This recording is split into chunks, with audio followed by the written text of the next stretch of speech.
Thank you, Mayor Gail. Yeah, it's lovely to be here. Well, lovely to see you here in the hot seat, shall we say. Going to be talking to us about tips from cyber.gov.au, the website, which has a large range of resources for many different groups. And over to you to tell us what that's all about. Okay, thank you. Good evening, everyone. It's nice to be here and a great opportunity to share some of the tools and resources with you to help try and keep you safe whilst you're online. The first safety step is to secure your mobile device or tablet. Set a password, PIN, passcode, gesture or fingerprint that must be entered to unlock the device. Don't forget to put pins on your SIM card and voicemail, and ensure your device is set to unlock, also to automatically lock. It's important to record the International Mobile Equipment Identifier, which is normally known as the Imei, of your device. Your Imei is a 15 or 17-digit number, often printed on a label under the battery or found in the settings under general information about your device. If your device is lost or stolen, report this number to the provider and they can stop the device from being used. The police will also ask for this number if you report the device is missing.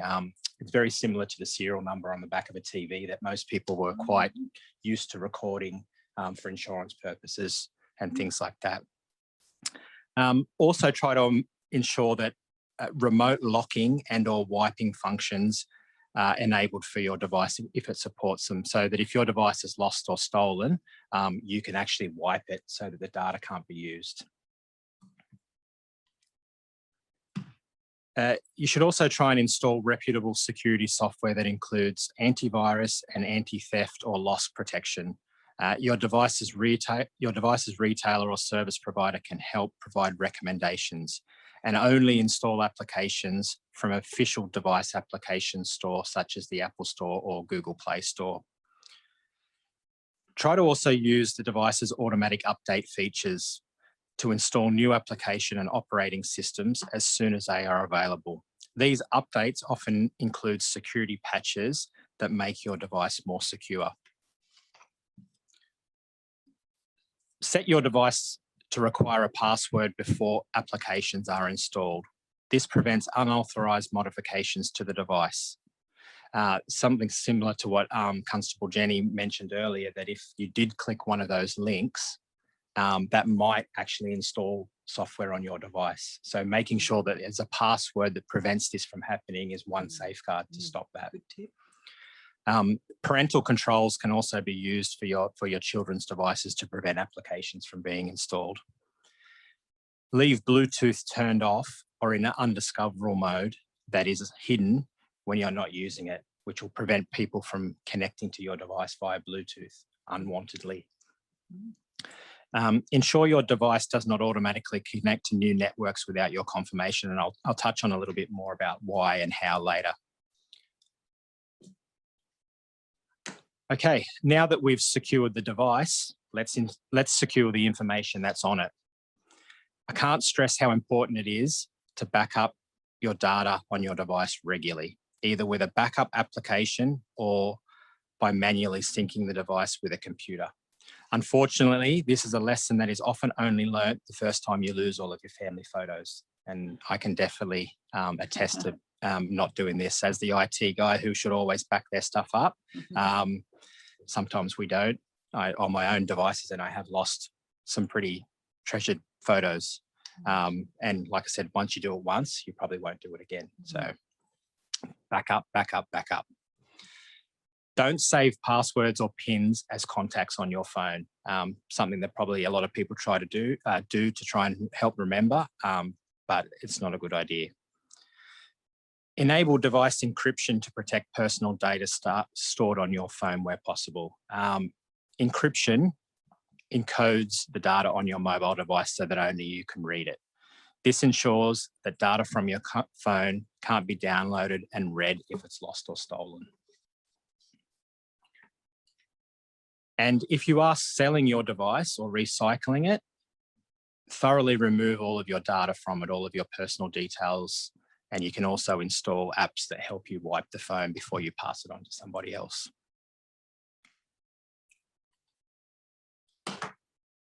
Okay, the apps on your phone can provide access to your device and information without you knowing it. So check the privacy permissions carefully when you install new apps on your device, and only install apps from reputable vendors. Where you can, make apps or profiles private and password protected. Parents can install apps on your child's phone, which prevents them from installing apps. You can find these by doing an internet search for parental control apps. Okay, now that we've protected your device and the information on it, let's talk about your home Wi-Fi. Your internet connection is a way for you to interact with the outside world, but it also provides a connection into you and your family's computers and mobile devices. If your internet connection isn't secure, someone may use it to steal your personal or financial information for malicious purposes. If you don't take steps to protect your internet connection, they could be used illegally without your knowledge. The box that provides your internet and home Wi-Fi is known as a router, and you normally get this from your internet service provider, such as Telstra, TPG, and other companies. A question for everybody: are you still using the Wi-Fi password that came with your router? If you are, you should change it. Change it to a passphrase that is unique to your family and is hard to guess. Another question for you: when was the last time you changed your Wi-Fi password? Although it's painful, it's a good idea to change it a few times a year. And it also gets the kids out of their bedrooms to talk to you, to ask for the new password. Ensure remote management is disabled. Remote management on your modem or router can allow you to make changes to your internet connection, including passwords, by logging into your device via the internet. By disabling this function, you are protecting yourself from unauthorized people remotely accessing your router and tampering with it. Consider enabling the guest Wi-Fi feature on your Wi-Fi for visitors that need access. This way, you don't have to share your actual Wi-Fi password with them, and you can cycle the guest Wi-Fi password as needed without having to reset all your wireless devices.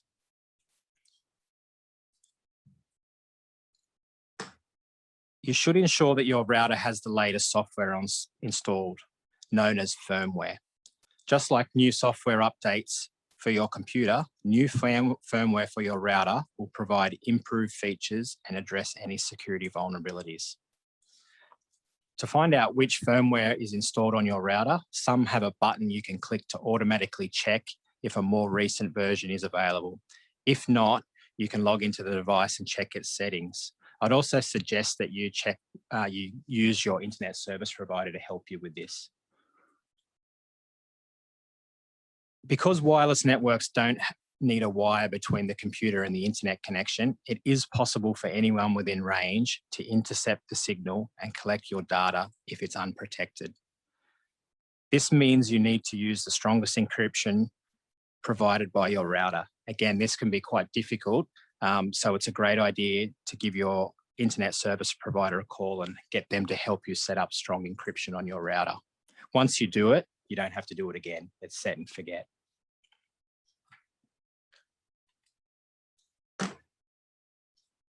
Okay, let's talk about public Wi-Fi. Public Wi-Fi hotspots in places like cafes, airports, hotels, and libraries are convenient, but they can also be risky. When you connect to the Westfield's free Wi-Fi, do you really know if this is Westfield or someone else's phone pretending to be Westfield? What you should do, if possible, is confirm the official hotspot name from the venue staff and manually connect your device to it. Don't let your device automatically connect to the first hotspot it finds. When you are using public Wi-Fi, we'd suggest that you avoid sending or receiving valuable or sensitive information, such as banking or other private information. Save this for your now secure home Wi-Fi or your mobile data. You should also turn off network discovery options like remember networks this device has joined to prevent it from just automatically connecting to networks that you're not sure about. And really importantly, make sure you turn off file sharing. If you have file sharing turned on and you connect to a public Wi-Fi or hotspot, your files can be accessed by everybody else who's connected to the same hotspot.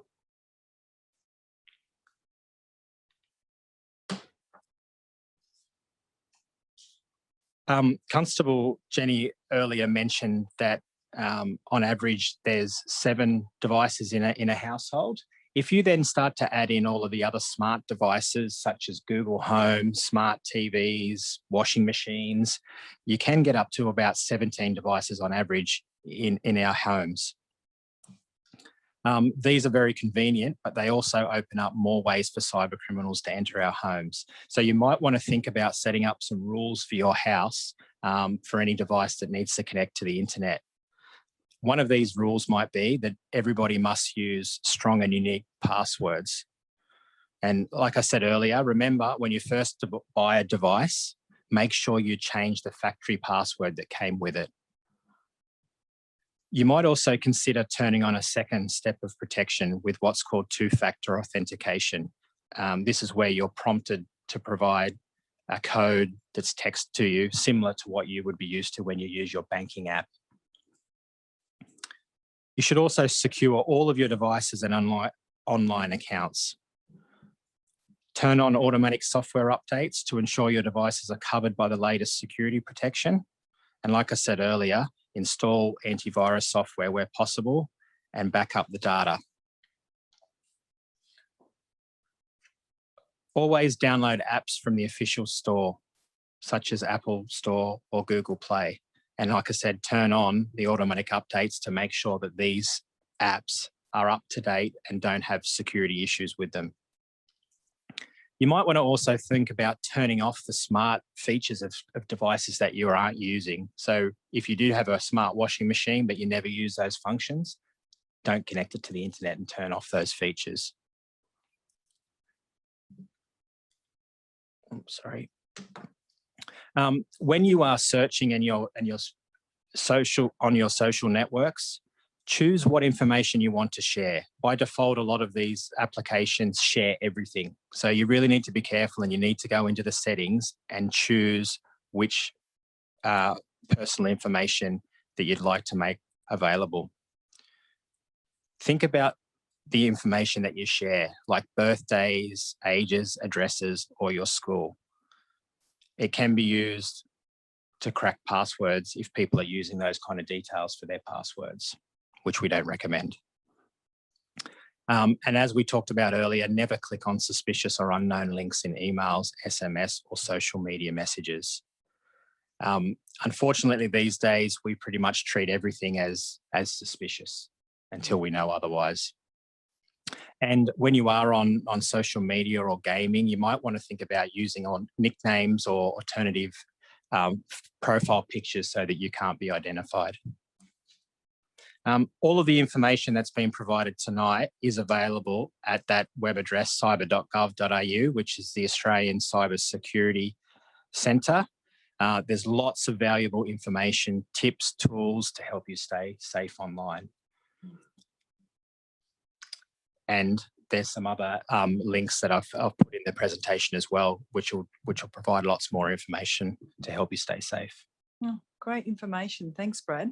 During the pandemic, it seemed like there seemed to be more security threats. Can you just tell us why that might have been and what you can do to protect ourselves or the company? Yeah, I think the reason that there were a lot more is because most people were working from home, and a lot more of the way that we were interacting with each other was via email and digital methods rather than the personal face-to-face. So the scammers use this as an opportunity to try and send more emails and more scams through that way.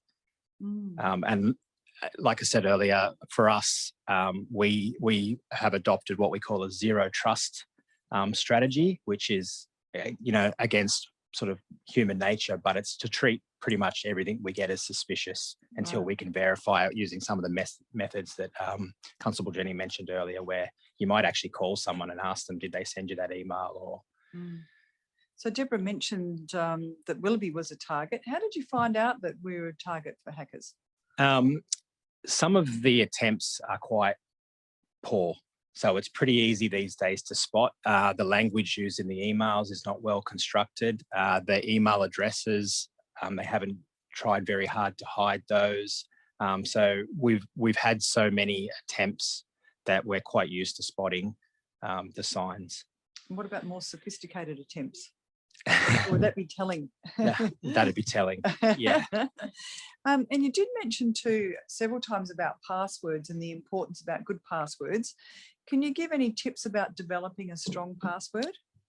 The approach has changed a little bit these days, and we're tending to move to passphrases. So that we did go through a period where strong passwords were uppercase characters and really hard passwords to remember. And what we found was that the more complex the passwords were, the harder they were to remember, so people didn't use them. So the advice these days is to move to passphrases, where a sentence or something that is unique to you. My favourite love is chicken, chips and gravy, or something that is really, really unique, and something that you can remember but still be strong. That's a great idea. I'd never thought of doing that. Always the dog's name and something else, Yeah. Yep. Which a Facebook search would probably reveal very easily your dog's name or whatever it is that and people do it because they need to be able to remember it. Absolutely. Yeah. Well, that is a great tip indeed. Any tips for storing those passwords? You mentioned don't put them on your contact list. Any tricks there that you can impart? There are some apps that are quite secure that will allow you to store your passwords. But what I would say is that whatever email address you use as your recovery email for all of your banking and is never store it or write it down. You just need to remember it.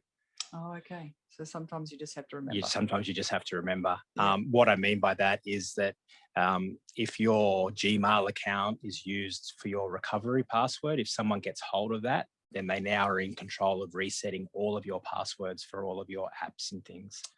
So at least if you are going to remember one, make sure it's for the email address that you use to log into your accounts. And how safe is face recognition? It's pretty safe. Yeah. And obviously during the COVID pandemic, it was quite difficult to use your phone when you were wearing a mask.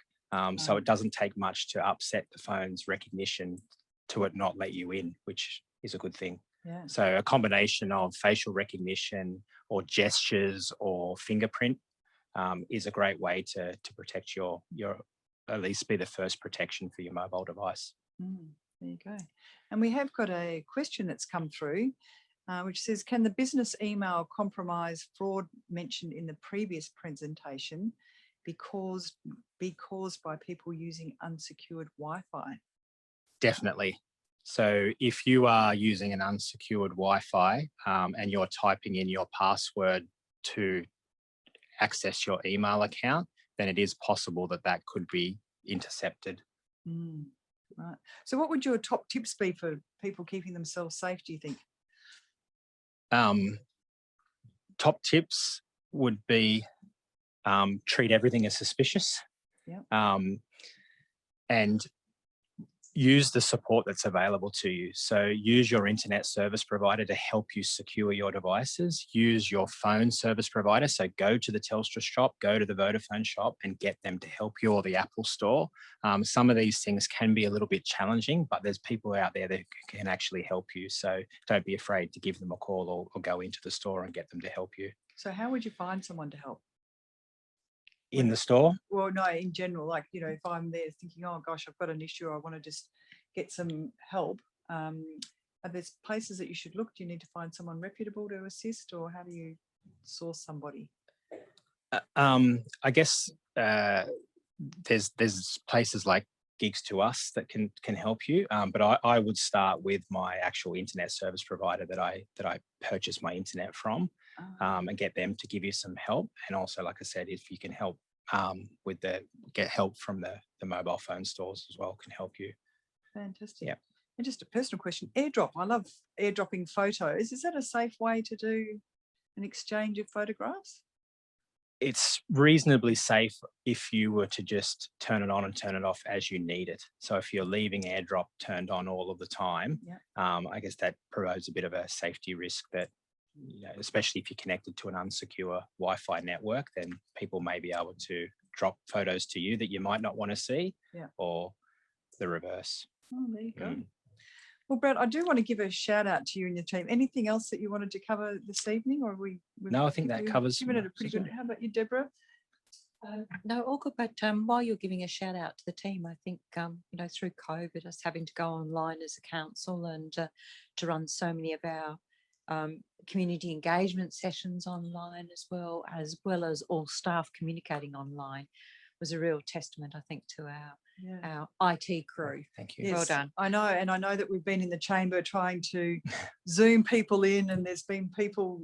It's been a very complex thing for council to change completely the way that we've done our meetings, not only our full council meetings, but also community meetings like this evening even. So as Deborah said, really thank you very much. I know it's just not you. We've got other members of the team too who have worked tirelessly, and I know that there's been a lot of hours that have gone into it, and considering the cyber safety and all those other issues that you've had to address. So we really appreciate all those efforts. Thank you very much.